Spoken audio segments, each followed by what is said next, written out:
कार्तिक महीने पहला चरण जब नारायण पृथ्वी पर अर्थात आंवले के वृक्ष पर बैठकर आंवला नौमी से साधना करते हुए नेत्र बंद कर कर देव उठनी एकादशी तक भगवान तक साधना से जब पहली बार उठकर चरण रखते हैं तो मेरे नारायण का पहला चरण भगवान कुबेर भंडारी अर्थात कुबेर स्वयं कुबेर देव भगवान हाथ में ले लेते और दूसरा चरण माता लक्ष्मी ले। देखिए भगवान नारायण के एक चरण को हाथ में ले रहे हैं, दूसरे चरण को लक्ष्मी ले रहे हैं। निवेदन करूंगा मैं आप सबसे, मान लो कोई व्यापार में अगर तकलीफ हो, कमाई अच्छी नहीं हो रही हो, व्यापार नहीं चल रहा हो, तो निवेदन करूंगा कि किसी के चक्कर में मत पड़ना, कहीं जाकर पूछना मत ही, केवल देव उठनी एकादशी के दिन जो अभी आने वाली है कार्तिक के महीने में देव उठनी एकादशी, इस दिन एक सिक्का जब रात्रि को आप तुलसी जी की पूजन करें, ठाकुर जी की पूजन करें, एक सिक्का उसको नीचे रखकर उसको भगवान को विराजमान कर कर तुलसी माता या शालिग्राम जी को विराजमान कर कर फिर पूजन करना। सुबह ब्रह्म मुहूर्त में 4 बजे जब आप देवता को उठाएं, वहां पर जब लीपन करें और उठाने जाएं उस गन्ने की झोपड़ी के अंदर, तो वो सिक्के को अपने पल्लू में डालकर हल्दी की कटोरी में भरकर दुकान में, व्यापार में, व्यवसाय में रख दें। अगली एकादशी तक बताना जरूर कि कितना लाभ मिला, कितना कमाया आपने, सूचना जरूर देना हो, बताना जरूर कि कितना प्राप्त हो। क्यों?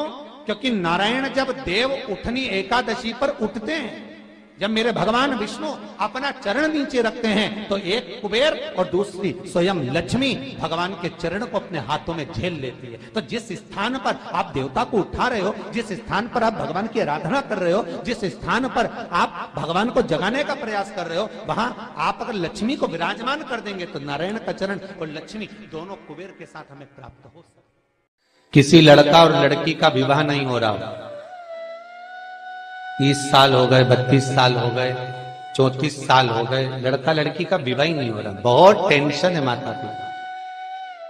कोई मंगली है, कोई मांगलिक है, थोड़ा धीरे कम करो, प्लेन रखो,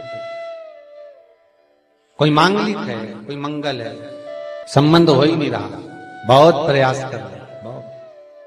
4 दिशा का स्मरण करिए, पूरब पश्चिम उत्तर दक्षिण। हथेली पर आटे का दीप लगाइए, घी भर लीजिए और 4 बत्ती उसमें अलग अलग रख लीजिए। थोड़ा सा पीला चावल हल्दी में कर उसमें डाल लीजिए। जो लड़का और लड़की का विवाह करना उसी के हाथ में देना है। और देव उठनी एकादशी के दिन, जिस दिन देवता उठेंगे, जिस जगह पर तुलसी शालिग्राम का आप पूजन करते हो, गन्ने के नीचे, ईख के नीचे तुलसी का क्यारा रखकर पूजन करते हो, वहां पर भगवान शिव और भगवान नारायण का नाम लेकर उस दिए को रगवा दीजिए और वहीं पर हल्दी का तिलक उस लड़का या लड़की का कर दीजिए और उसके हाथ में थोड़ी सी हल्दी लगा दीजिए। महाराज 2.5 महीने 3 महीने तो बहुत हो गए, उस बच्चा और बच्ची का विवाह पक्का हो जाए। 1 महीने में 2 वस्त्र की महत्वता होती है, ध्यान लगाना जरा। जितनी भी माताएं बैठी हैं, चाहे वो सासू माँ हो चाहे बहुएं हो, बेटियां भी कभी ना कभी बहू बनेंगी और आप भी कभी ना कभी सास बनेंगे, स्मरण। कार्तिक महीने में 2 वस्त्र का विधान है, एक पीले कलर का वस्त्र और एक लाल कलर का वस्त्र। एक पीला वस्त्र है, एक लाल वस्त्र। आज देव उठनी एकादशी है, ऐसी कोई माता नहीं होगी जो अपने घर में तुलसी जी का पूजन नहीं करे। घर की माँ यदि आज देव उठनी एकादशी के दिन लाल वस्त्र, बैकुंठ, वैसे तो 25 का महत्व बताया गया है स्कंद पुराण में, जो 5 दिन पीछे के होते हैं। आंवला नवमी से जो क्रम 25 का चालू होता है, पूर्णिमा तक, बैकुंठ चतुर्दशी के क्रम तक, उसका जो महत्व, इन 5 दिनों की महत्वता वैसे स्कंद पुराण में कही गई है, पर आप समझें उसको। लाल वस्त्र अगर कार्तिक महीने में तुलसा महारानी पर ओढ़ाया जाता है और वही वस्त्र बाद में रख लिया जाता है संभाल कर, तो उस घर में किसी कर्म गति के कारण भी अगर अपशब्द निकल रहे होते हैं तो वो अपशब्द वो वस्त्र रोक लेता है, वो वस्त्र रोकता है। कौन सा वस्त्र? लाल वस्त्र, पीला वस्त्र।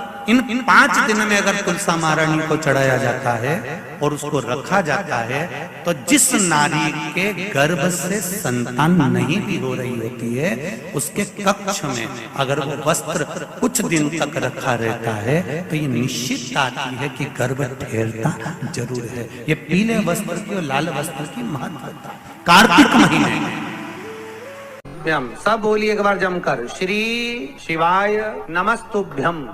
प्रैक्टिकल जरूर करना, कहीं सीओर वाला महाराज झूठ तो नहीं बोल रहा। शास्त्रों की बातें हमारे जीवन में हमें सुख प्रदान करे, इसलिए इस भाव का आनंद करते हुए आज की कथा को विराम देते हैं।